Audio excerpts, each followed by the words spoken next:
지난 시간에는 모스크바 3국 외상회의 이후에 결국은 유엔에서 결정되고만 남한만의 단독 선거를 거부하기 위한 김구와 김규식 선생의 평양 방문, 그리고 제주 4.3에서의 단독 선거 반대 운동, 그리고 여수와 순천 지역의 4.3에 대한 출동을 거부했던 사건까지 지난 시간에 살펴보았습니다.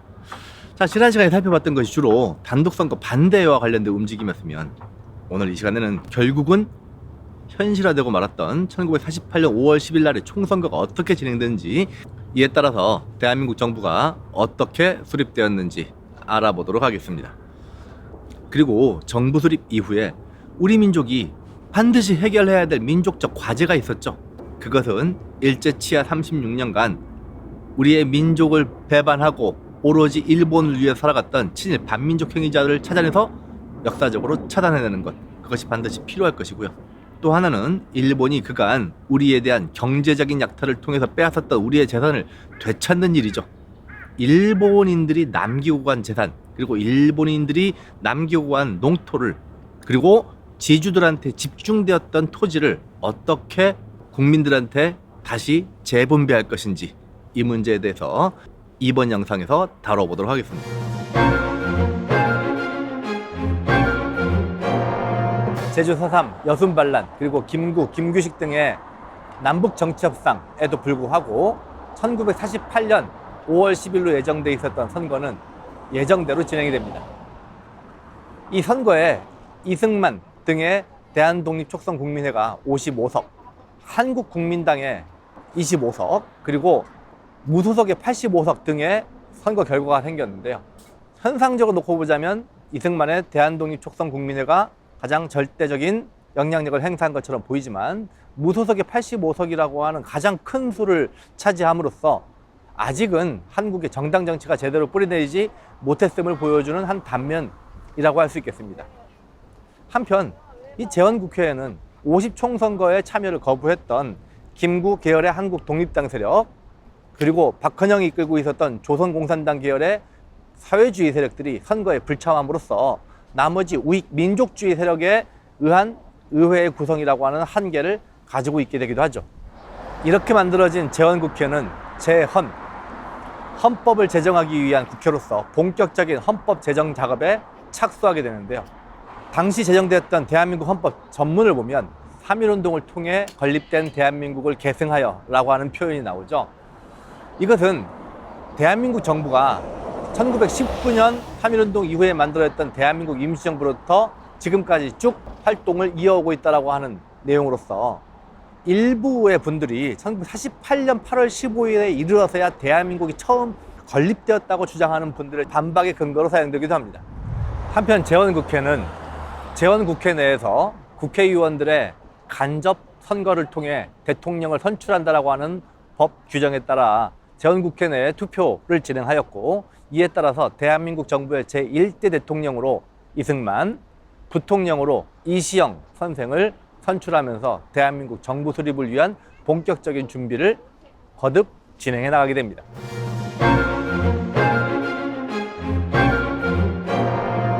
(1948년 8월 15일) 드디어 대한민국 정부 수립의 선포가 이루어지게 됩니다. 재헌헌법을 통해서 우리나라 대한민국 정부가 3.1운동을 통해 만들어진 대한민국 임시정부의 법통을 계승한다라고 하는 것을 분명히 하고, 재헌헌법에 의해서 선출된 재헌의회 내에 간접 선거를 통해서 제1대 대통령 이승만이 선출되었던 것이죠. 오늘날 우리의 대통령 선출 방식은 국민들에 의한 직접 투표의 이른바 대통령 직선제 선출 방식이었으면, 제1대 대통령이었던 이승만의 선출 방식은 재헌의회 내에서 의원들이 투표를 해서 선발하는 간접 선거 방식으로 선출이 이루어졌던 것이죠. 뒤에 있었던 조선총독부를 미 군정청이 인수해서 미군정청 건물로 사용하고 있었죠. 이것을 1988년 8월 15일에 이르러서 대한민국 정부의 정부청사로 활용을 하기 시작했던 것이죠. 1990년대에 조선총독부 건물이 완전히 해체될 때까지 오랜 기간 동안 대한민국 정부의 정부청사 건물로 사용되기도 합니다. 하지만 대한민국 정부의 수립은 불행히도 38선 이남에서만 만들어진 정부였기 때문에 다음 달 9월 9일 날 만들어지게 되는 조선민주주의 인민공화국 정부와 더불어 가지고 38선을 중심으로 해서 남과 북의 두 개의 권력이 만들어져 버렸다라고 하는 것은 일제강제점령 36년간 자주독립국가를 꿈꿨던 우리 민족에게 있어서는 자주독립국가의 건설이라고 하는 새로운 희망의 씨앗이기도 했습니다만, 그럼에도 불구하고 분단의 시작이라고 하는 새로운 불행의 씨앗이기도 했던 것이죠. 대한민국 정부가 수립된 이후 이승만은 대한민국이 한반도 내의 유일한 합법 정부임을 선언하고 국제적 승인을 받기 위해 노력합니다. 그 결과 1948년 12월 유엔은 대한민국이 선거할 수 있었던 지역에서의 합법 정부임을 승인했습니다. 이에 따라 미국을 비롯한 주요 국가들이 대한민국을 독립국가로 승인함으로써 대한민국은 국제적 승인을 받고 세계 무대로 나설 수 있게 된 것이죠.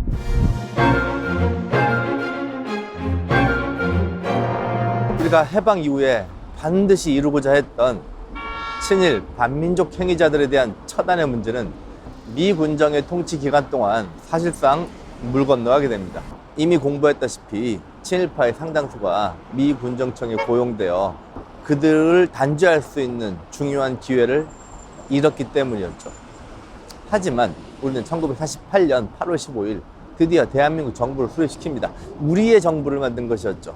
자, 이제 드디어 우리에게 기회가 왔습니다.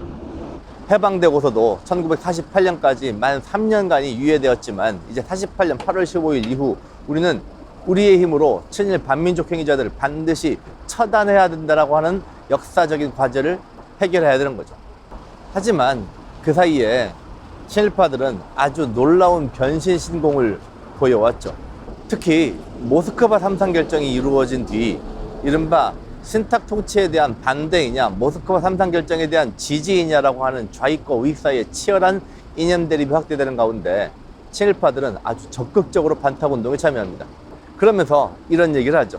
지금 좌익들이 주장하는 모스크바 3.3 결정 지지는 사실상 찬탁, 즉 신탁 통치를 찬성하자라고 하는 것인데, 이것은 우리의 주권을 남들한테 팔아먹자라고 하는 매국의 행위나 다름없다.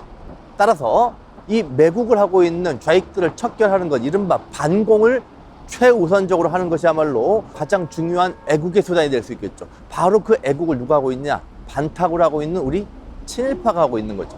아니죠, 친일파 아니죠. 옛날엔 친일파였을지 몰라도 지금은 반탁의 최전선에서 반공을 하면서 애국하고 있는 애국자인 거죠. 이 황당한 변신의 시츄에이션은 그대로 이제 이승만 정부 시기에 친일파들이 살아남는 중요한 논리적 근거가 되기도 하는데요. 1948년 8월 정부가 수립되자마자 바로 그 다음 달 9월에 이르게 되면 친일 반민족 행위자들을 처단하기 위한 반민족행위 처벌법이 제정이 돼서 공포됩니다. 이에 따라서 48년 10월에 이르게 되면 반민족행위 특별조사위원회, 즉 반민특위가 본격적으로 구성돼서 활동을 하기 시작하는데요. 반민특위가 활동을 개시하자마자 가장 대표적인 친일파였던 박흥식, 최린, 이광수, 최남선, 김현수와 같은 가장 악질적이고 가장 대표적인 친일파들을 대거 체포하고 조사하기 시작합니다. 근데 이 친일파들을 체포하고 조사하는 과정에서 대통령 이승만은 이상한 담화문들을 발표하기 시작합니다. 지금 국회에서 친일파 문제로 많은 사람들을 선동하고 있는데 이것을 통해서 민심이 이반되면 나라에 도움이 될 게 없다라고 하는 논리. 친일파 성청산에 대해서 대통령 이승만이 가진 생각은 여러 담화문을 보면 확실히 부정적이었던 것만은 틀림없습니다. 근데 대통령 이승만이 담화문을 한두 번 발표한 게 아닙니다. 그 뒤 박흥식과 같은 가장 대형적인 악질 친일파가 체포되고 조사되는 과정에서 다음과 같은 담화문을 발표하기도 하죠. 이게 도대체 무슨 말인가요? 우리가 미래로 나아가기 위해서는 과거의 구애됨이 없어야 된다라고 주장하고 있죠. 과거에 머물러 있어서는 앞으로 나아갈 수 없다. 적어도 이것이 당시 대통령 이승만의 생각이었나 봅니다. 국회가 주도하고 있었던 반민족행위 특별조사위원회의 활동에 대통령과 정부가 상당히 부정적인 태도를 보이면서 뭔가 분위기가 심상치 않게 돌아가고 있었던 49년 어느 날, 당시 반민특위는 저 뒤로 보이는 흰 장막이 쳐져 있는 건물 보이시죠? 바로 저 위치에 있었던, 지금 롯데백화점 건너편에 있는 국민은행 본점 자리에 있었던 반민족행위 특별조사위원회 건물 앞에 시위대들이 몰려듭니다. 당장 반민특위 활동을 중단하라고 하는 거죠. 이게 뭔가 이상하다 싶어서 반민특위에 조사를 해봤더니 그 뒤에 경찰 간부가 뒤에서 시위를 배후 조종한 자가 있었습니다. 근데 이 경찰 간부를 체포하죠. 그랬더니 어떤 일이 벌어졌느냐, 경찰에서 반민특위 사무실을 습격합니다. 당시 경찰 내에서 친일 경찰 출신들이 적지 않았던 것도 대단히 큰 역할을 하였고, 정부와 대통령이 가지고 있었던 반민특위에 대한 부정적인 생각도 같은 역할을 했을 거라고 보는데, 참 어이없게도 친일파 청산을 하자고 국회 차원에서 만들었던 반민족행위 특별조사위원회를 경찰이 습격하는 어이없는 일이 벌어진 거죠. 문제는 이걸 통해서 반민특위가 상당히 큰 타격을 받습니다. 그리고 반민특위의 두손 두 발을 완전히 꽁꽁 묶어버리게 되는 사건이 벌어졌으니 이른바 국회 프락치 사건입니다.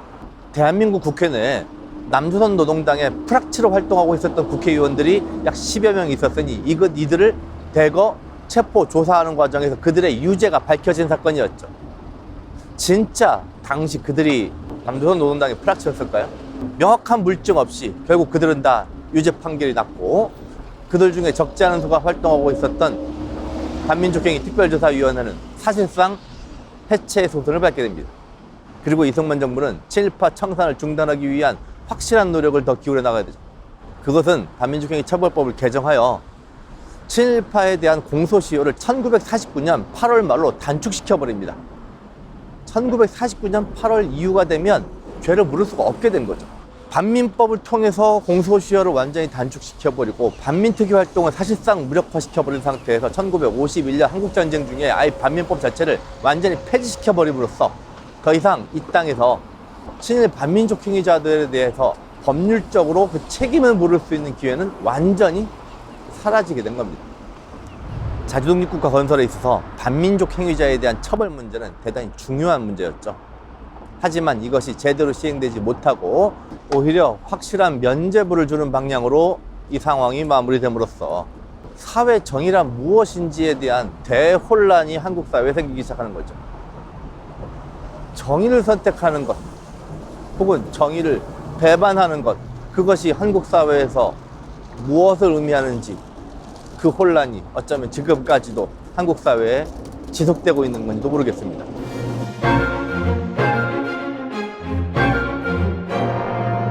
일본인들이 1945년 8월 15일 패전을 하면서 한반도에 있었던 조선총독부 소유의 재산, 그리고 일본인들이 소유하고 있었던 사유재산들은 모두 미 군정청에 귀속이 됩니다. 이것을 귀속재산 혹은 적산이라고 부르죠. 자, 이거 원래 주인이 누군가요? 미군 건가요? 아니죠. 그렇죠. 일본 애들 원래가 아니죠. 바로 원래 주인은 바로 우리 민족이었죠. 자, 이 귀속재산 혹은 적산을 어떻게 다시 우리 민족에게 돌려줄 것인가의 문제가 대단히 중요한 쟁점으로 떠오르기 시작하는데요. 미군정은 당시 우리나라의 산업 분야에서 꽤나 많은 부분을 차지하고 있었던 공장시설, 토지 등을 미군정이 귀속시키고 관리하기 시작하는데요. 문제는 미군정이 이렇게 어마어마한 재산들을 제대로 어떤 원칙을 가지고 제대로 관리하지 못하고 대단히 무원칙적으로 관리하면서 상당히 많은 문제를 일으켰고요. 특히 1948년 8월 15일 대한민국 정부 수립 이전에 일정 비율의 귀속재산을 처분함으로써 우리 스스로 해결할 수 있는 기회가 사라짐으로써 미군정의 귀속재산 관리에 허점이 드러나고야 말았던 거죠. 한편 이승만 정부는 정부 수립이 이루어졌던 1948년 그 다음 해였던 1949년 12월에 가서 귀속재산 처리법을 제정 공포하게 됩니다. 이에 따라서 본격적인 귀속재산 문제가 다뤄지게 되는데요. 안타깝게도 1950년 넘어가자마자 바로 6.25 전쟁이 벌어졌죠. 6.25 전쟁이 이 혼돈 속에서 귀속재산의 불화 문제는 제대로 처리되지 못하고 있다가 6.25 전쟁이 끝나고 나서야 본격적으로 귀속재산의 문제가 이제 해결되기 시작하는데, 이 과정에서 귀속재산의 불화 대상자를 선정하는 것, 그리고 그 불화 가격을 선정하는 과정에서 수많은 특혜 시비들이 일게 됩니다. 일본인들이 남기고 간 귀속재산을 불화받는다는 것은 마치 로또에 당첨되는 것과 같은 것이었습니다.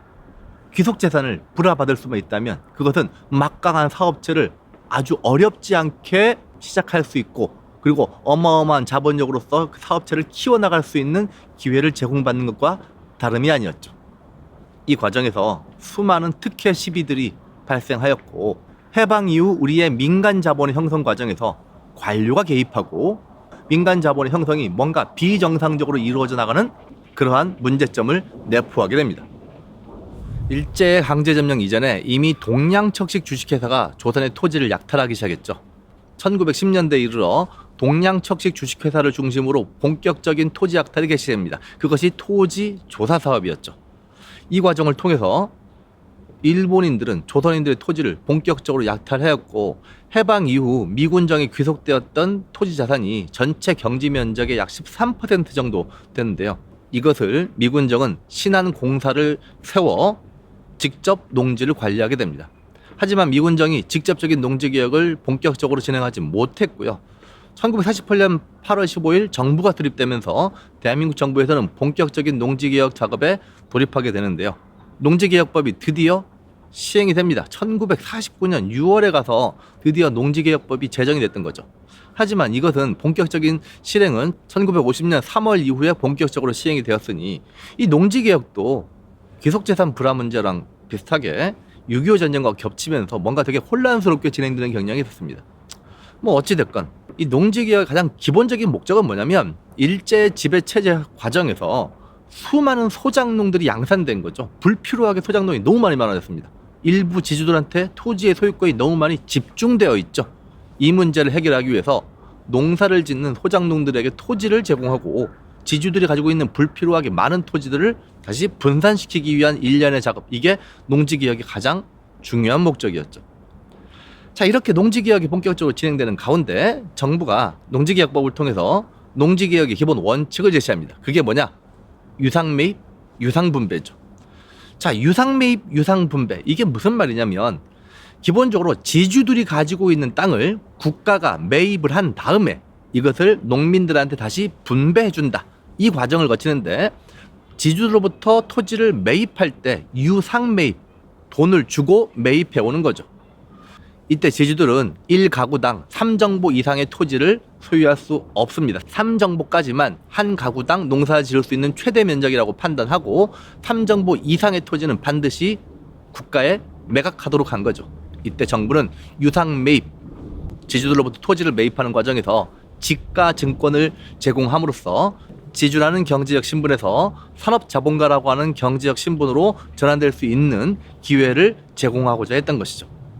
이때 정부가 지주들로부터 토지를 사들이는 토지의 가격은 평균적인 생산량의 150%에 해당되는 가격을 지가증권으로 쳐가지고 지급을 했던 것이고요. 이렇게 해서 유상 매입이 이루어진 토지는 다시 농민들한테 분배가 이루어지는데, 어떻게? 유상 분배 형태로 토지의 분배가 이루어집니다. 이렇게 토지를 지급받았던 농민들은 매년 자신의 토지에서 생산된 생산물의 30%에 해당되는 생산물을 현물로서 5년간 상환하는 것을 조건으로 했습니다. 이렇게 유상매입 그리고 유상분배의 원칙으로 진행되었던 토지개혁은 식민 지배체제 하에 삐뚤어졌던 경제체제를 바로잡고, 특히 토지 소유 관계를 바로잡기 위한 노력이었고, 결과적으로 지주 중심의 토지 소유 관계는 완전히 사라지고, 이른바 경자 유전의 원칙, 경자, 농사를 짓는 자가 유전, 토지를 소유한다라고 하는 원칙을 실질적으로 현실화시킬 수 있는 중요한 계기가 됩니다. 하지만 여기에도 한계는 있었죠. 어떤 한계가 있었냐? 일단 지주들이 1945년 해방되고 나서 농지개혁법이 시행된 1949년까지 무려 4년의 세월이 있었죠. 이미 처분할 토지들은 다 처분을 해버립니다. 실제로 유상매입의 대상이 될 수 있는 토지들을 미리 사전에 처분을 해버렸다는 거죠. 두 번째는 농민들이 유상 분배를 받았는데, 당시 농민들의 삶이 얼마나 살기가 어려웠는지 5년간 생산량의 30%의 현물 상환에 조건도 맞추지 못해서, 그걸 갚지 못해서 결국은 자신이 분배받았던 토지를 다시 토해내는 그런 일들이 다수 발생하게 됩니다. 결국 그분들은 다시 소작농의 신세로 전락하게 되는 거죠. 또한 정부에서 의도했던 지주들의 산업자본가로의 전환은 과연 성공적으로 이루어졌냐? 이마저도 6.25를 거치면서 극심한 인플레이션이 발생했고, 그들이 받았던 직가증권은 사실상 휴지 조각으로 전락해버림으로써 지주계급의 산업자본가로의 전환도 사실상 실패하게 됩니다. 이 농지개혁 문제는 항상 따라오는 게 하나 있죠. 비교 대상이 있습니다. 비교 대상 누굴까요? 그렇죠. 북한은 1945년 해방되자마자 바로 그 다음에 1946년에 김일성의 주도하에 대대적인 농지개혁을 단행합니다. 모든 생산선의 국유화, 토지를 농민에게, 공장을 노동자에게를 외쳤던 사회주의 세력이 주도하고 있었던 북한이니만큼 해방되고 나서 가장 먼저 선결 과제로 이루어졌던 개혁 중에 하나가 바로 농지개혁이었다고 하는 사실은 이해가 되는 부분이기도 합니다. 그런데 남한의 농지개혁과 가장 크게 달랐던 점이 무엇이냐? 바로 그것은 농지개혁의 원칙이 무상몰수, 무상분배였다는 거죠. 남한은 정부가 지주로부터 유상으로 매입해서 농민들한테 유상으로 분배하는 방식이었으면 북한은 무상으로 지주들로부터 땅을 무조건 뺏어버리는 거죠. 몰수. 그러고 나서 농민들한테 다시 무상으로 분배해주는 방식으로 토지개혁을 진행합니다. 이 과정에서 상당히 지주들이 반발하겠죠. 그리고 그 지주들이 북한 체제에 대해서 염증을 느끼고 북한 체제에 반발하면서 대거 월남에 내려옵니다.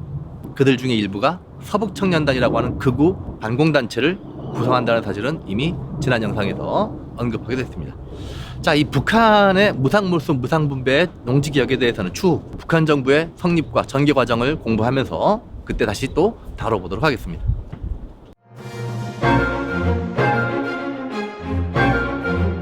다음 시간에는 우리 민족의 가장 큰 고통이자 가장 큰 아픔이었던 민족 상잔의 비극 6.25 전쟁이 어떻게 시작되고 어떻게 진행되었으며 어떻게 마무리되었는지 다음 시간은 6.25 전쟁에 대해서 공부해 보도록 하겠습니다.